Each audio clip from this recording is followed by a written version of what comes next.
선관위가 형상기억 종이를 발명했다? 영화 터미네이터 1을 본 사람들은 액체 금속으로 만들어진 악당 역의 터미네이터를 기억할 것이다. 액체 금속으로 만들어졌기에 얼마든지 변형이 가능하고 얼마든지 복원이 가능한 기가 막힌 터미네이터였다. 그 터미네이터는 형상을 기억하는 금속으로 이루어졌으므로 원하는 모습으로 수시로 바꾸고 있었다. 그리고 총탄을 맞아 부서져서 산산이 흩어져도 즉시 원래의 모습으로 복원되고 있었다. 액체로 된 금속이라는 상상이 불가한 금속 물질에 놀라고 형상을 기억하고 스스로 복원되는 이 경악스러운 장면에 우리는 입을 다물지 못하였다. 그리하여 충격 속에서 지금까지 터미네이터 1을 기억하고 있는 것이다. 그러나 아직까지 과학계는 형상기억 기술에 관한 이론만 있을 뿐이지 실현시키지 못하고 있는 것으로 알고 있다. 아마 이 형상기억이 가능한 액체 금속이 발명이 되어 공학으로 발전된다면 생활이나 전쟁의 패러다임은 완전히 달라질 것이다. 맘에 안 드는 지도자나 독재자, 전쟁을 일으키는 전쟁 범죄자, 조폭 정도는 터미네이터를 보내 간단히 제거할 수 있을 것이다. 그리고 인간이 가보지 못하는 심해 바다로 보내 광물 캐는 것은 아주 간단한 일이 될지 모른다. 초전도체보다 더 혁명적인 발명이 될 것이 틀림없다. 그런데 뜻밖에도 이 기막힌 형상기억 기술이 우리나라에서 발명되어 이미 사용되었다는 소식이다. 선관위는 지난 총선에서 이 기술을 이용한 투표용지를 사용했다고 발표하였다. 그리하여 금속도 아니고 종이가 원래의 형상을 기억하고 복원되었다는 이 소식은 참으로 국가적 경사였다. 부정선거를 추적한 분들이 공개한 투표용지는 정말로 접힌 흔적이 전혀 없는 마치 조폐공사에서 막 인쇄되어 나온 신권처럼 싱싱하고 산뜻했다. 그것도 한두 장이 아니고 뭉터기로 나왔다. 이게 가능하냐는 의문에 선관위 해명이 바로 형상기억종이었다. 그러니까 기표를 하고 접어서 투표함에 넣었는데 투표종이가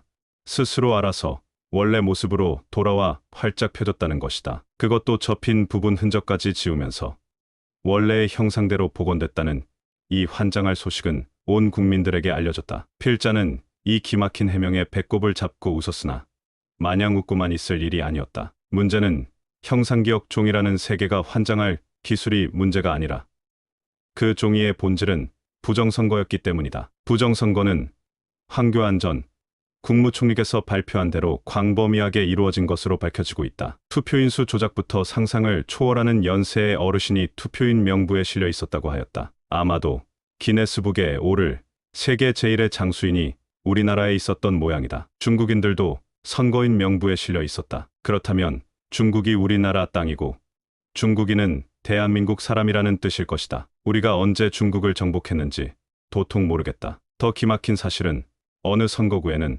선거인 명부에 적힌 수보다 투표한 사람 수가 더 많았다는 점이다. 지역에 사는 투표가 가능한 사람들보다 투표한 사람이 더 많다. 그렇다면 이들은 어디서 나타난 사람들일까? 혹시 도깨비가 나타나 투표를 한 건 아닐까? 터미네이터 형상기억 투표용지에다 세계 최장수 투표인 그리고 도깨비 투표까지. 이건 완전히 이해가 불가능한 부정선거 만물상이었다. 여기다가 사전투표에 자행된 온갖 투표 부정과 투표용지를 계산하는 기기부터 통계 조작까지 도대체 하지 않은 짓이 뭔지 모르겠다. 이에 선관위는 터미네이터 형상기억 투표용지 발언보다 더 황당인 발언을 한다. 이 모든 것들이 사소한 실수라는 것이었다. 이게 사소한 실수라고? 아니, 형상기억 투표용지가 사소한 일이라고? 이 위대한 발명품이 사소해? 문제 해결은 아주 간단한 일이다. 영상으로 찍힌 그 투표용지를 한번 접어보라고 하면 될 일이다. 만약 선관위 말대로 투표용지가 원래대로 펴진다면 모르되, 그렇지 않다면 선관위장 노태악은 사형에 처해야 한다. 그리고 현재 선관위는 해체하고 부정선거 주동자 위치에 있던 자들은 모조리 법이 정한 형벌을 받아야 한다. 가소롭게도 부정선거 증거로 나온 부정한 투표지들이 전부 민주당 후보란에 도장이 찍힌 것에 대해선 아직 아무 말이 없다. 이 투표용지는 우리에게 유익한 국방 뉴스를 전하는 신인균 씨를 비롯 애국 유튜브들이 추적하여 그 인쇄소까지 찾아낸 모양이다. 이건 또 어떻게 해명할까나. 이 인쇄소가 선관위의 명령을 받들어 형상기억 종이를 발명했다면 숨길 일이 아니다. 국가적 경사이므로 세계에 알려서 노벨어학상을 받게 해야 한다. 대한민국 만세 아닌가. 이 세상에는 그 짓이 죄인지를 모르고 저지르는 악행에 대해선 관용이 있을 수 있겠으나 죄인 줄 뻔히 알면서도 저지르는 인간들은 하늘과 사람이 동시에 가혹한 형벌을 내린다 하였다. JTBC가 스카이데일리가 폭로한 99명 중국인 간첩들의 부정선거 개입에 대해서 개거품을 물며 아니라고 핏대를 돋구는 모양이다. 필자는 이 가증스러운 빨갱이 행태에 대해서 말을 섞고 싶지 않지만 그래도 한마디는 해야겠다. 중국인이든 아니든 중요한 것은 부정선거다. 부정선거란 말이다. 형상기억 종이로 만든 투표용지란 말이다. 일타강사로 이름 높은 전한길 씨가 호통과 질타를 함께 내지르고 있었다. 내가 선관위를 꾸짖고 있는데 민주당 너희가 왜 나대는 것이냐. 그러니까 선관위가 자행한 부정선거를 단죄하고 있는데 민주당이 왜 끼어드느냐는 것. 이걸 보니 부정선거 범죄가 바로